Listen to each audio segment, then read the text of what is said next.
Our final talk from the Jessen lab.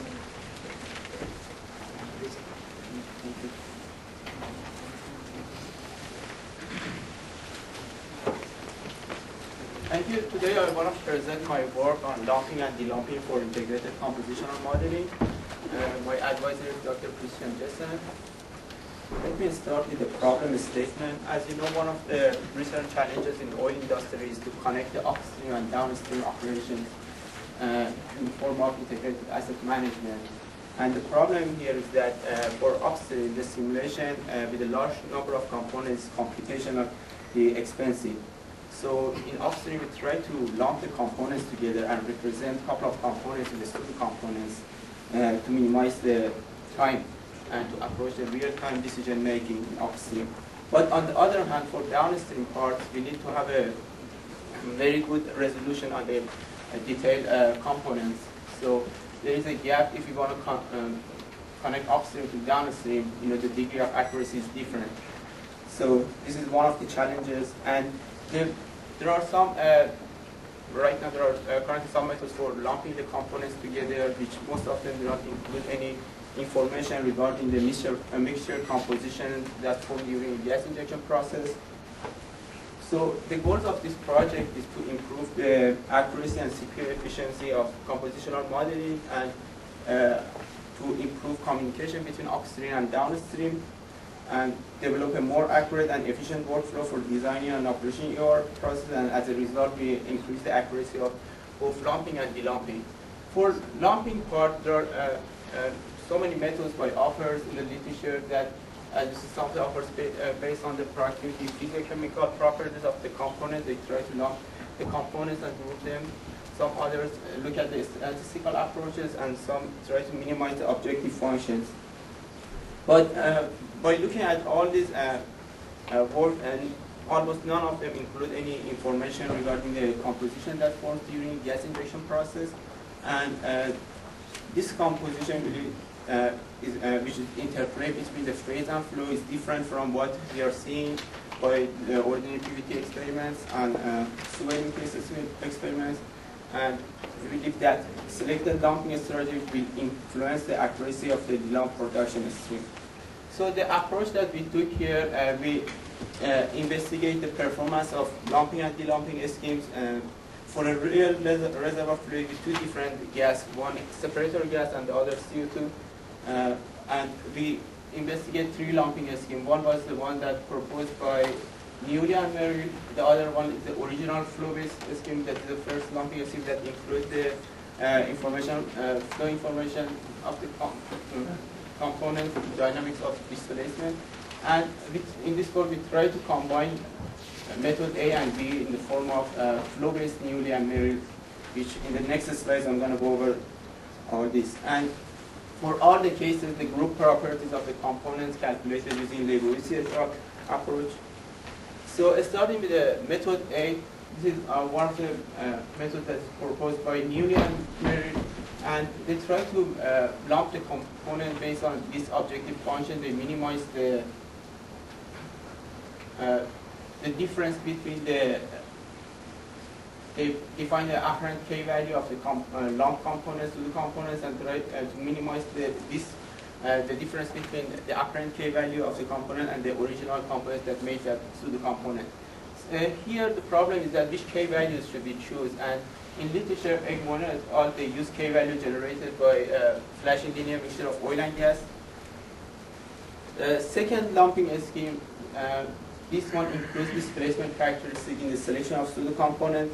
In order to apply this, we generate a semi-analytical one solution of near miscible gas injection. And here, after that, we try to look at the components that the K value variations are close to each other. For example, in this case, for 15 components that we generated here, IC5 and NC5, these two dashed lines, the K value that is generated is close to each other. So this is these two are the first components that we lump. Then we generate this again, and we lump the next components till we get the desired number of lump components.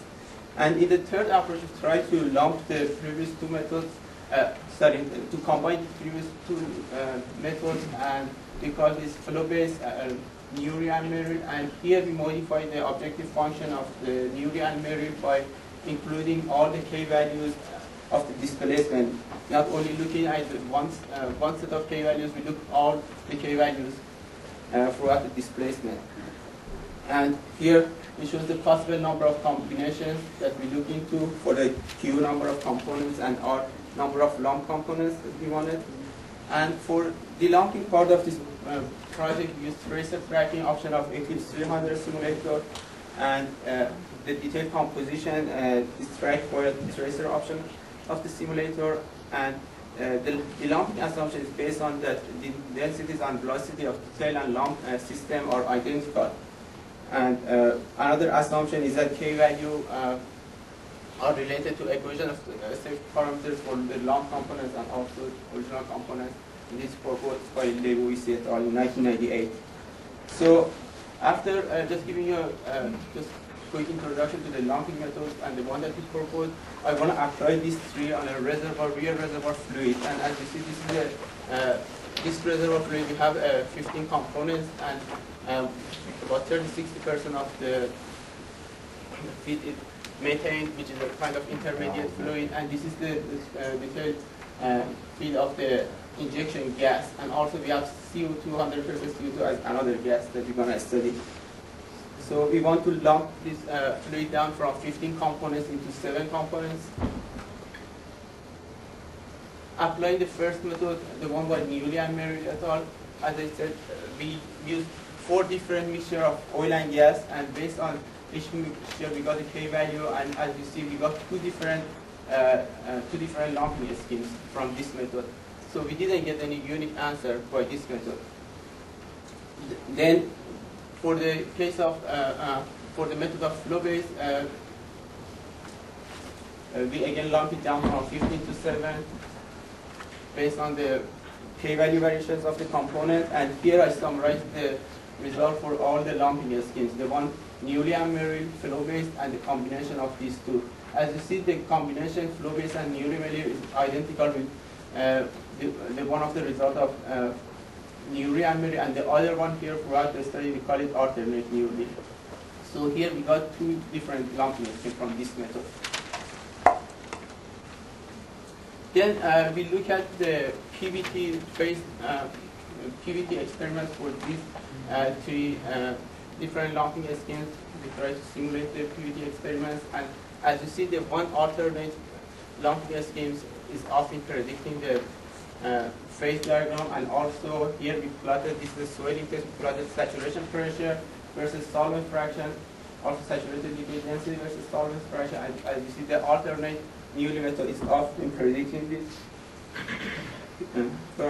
Also, we look at the MMP minimum miscibility pressure and bubble point pressure, and we simulated all these with different lumping schemes that they talk about. And as you see, again, the alternate Newley and Merrill option is often predicting, but all others are the value that we got is close to the experimental value, 309 bar for the MMP and 173 for the saturation pressure.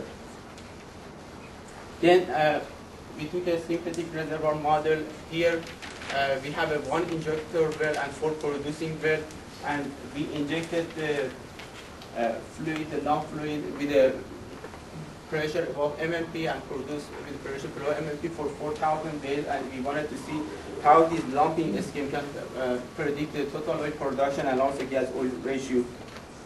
So by looking at the total oil production, all the methods, all the schemes, we plotted the error, and the error was, the maximum was 7% in total oil production.